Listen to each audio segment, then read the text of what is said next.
अस्सलाम वालेकुम। आज MDCAT बायोलॉजी 2018 के पेपर से 6 MCQs डिस्कस करेंगे।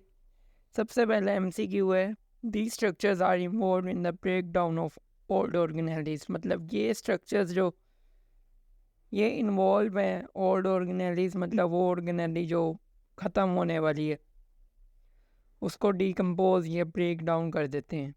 तो इनमें से कौन सी होगी? लाइजोसोम्स, ग्लाइओक्सिसोम्स, पेरोक्सिसोम, निकोप्लास्ट। चैप्टर 4 बायोलॉजी फर्स्ट ईयर से लिया गया है। तो इसका जवाब होगा लाइजोसोम्स। इनको जो है वो नेचुरल डिकम्पोजर्स भी कह सकते हैं।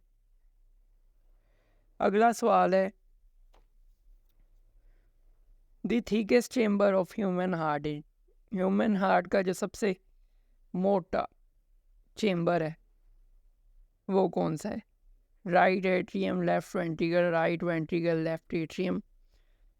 तो इसका जवाब होगा लेफ्ट वेंट्रिकल, क्योंकि ये 3 टाइम्स है, जो कि मैंने आगे रिकॉर्डिंग में भी किया है, आप सुनने। Left ventricle is thicker about 3 times than that of the right आगे ventricle. नर्वस सिस्टम के हवाले से, nervous system chemical messengers are called. Nervous system में जो केमिकल मैसेंजर्स होते हैं उनको क्या कहा जाता है? हॉर्मोन्स होते हैं, एंजाइम्स, न्यूरो ट्रांसमीटर्स या कीमो रिसेप्टर्स। तो ये न्यूरो ट्रांसमीटर्स होते हैं जो कि सिग्नल देते हैं नर्वस सिस्टम को एक नर्व से दूसरे नर्व तक, मतलब एक न्यूरॉन से दूसरे न्यूरॉन तक।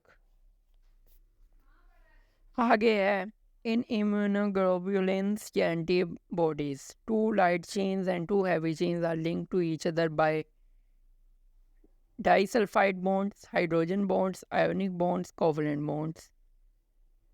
तो ये डाइसल्फाइड बॉन्ड हैं, 2 सल्फर के जो हैं वो बॉन्ड्स आपस में मिले होते हैं। डायग्राम की सूरत में भी दिखा है। अगला सवाल है, the low levels of surfactant produced by alveolar epithelium causes. मतलब सरफेक्टेंट जो कि बनने चाहिए थे एक बच्चा जब पैदा हो रहा है, वो या तो वो पहले पैदा हो गया अपने गेस्टेशन पीरियड 9 मंथ से पहले, या फिर जो है उसके अंदर कोई जेनेटिक डिफॉर्मिटी हुई है जिसकी वजह से वो सरफेक्टेंट बन नहीं सका। तो उसकी वजह से कौन सा डिजीज़ होता है? Bronchitis, asthma, emphysema, respiratory distress syndrome, जिसे RDS भी कहते हैं।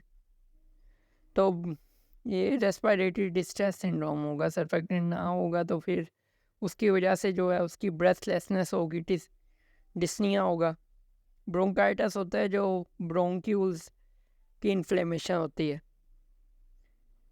एज़मा में hyper sensitivity of smooth muscles of respiratory tree होते हैं। एम्फीसीमा में जो स्पेस होती है, सेप्टा होते हैं, वो ख़त्म हो जाते हैं।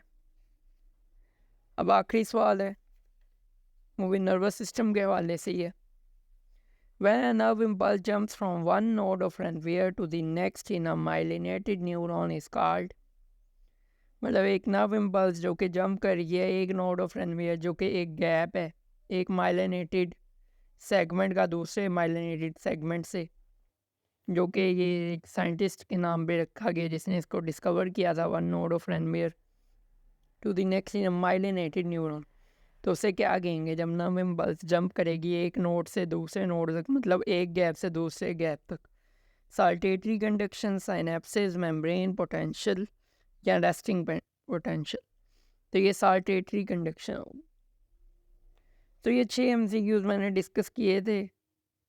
अगर आपको ये अच्छे लगे हों तो मैं आगे भी वीडियोस बना दूंगा। बाकी अल्लाह खैर करे, अल्लाह हाफिज़।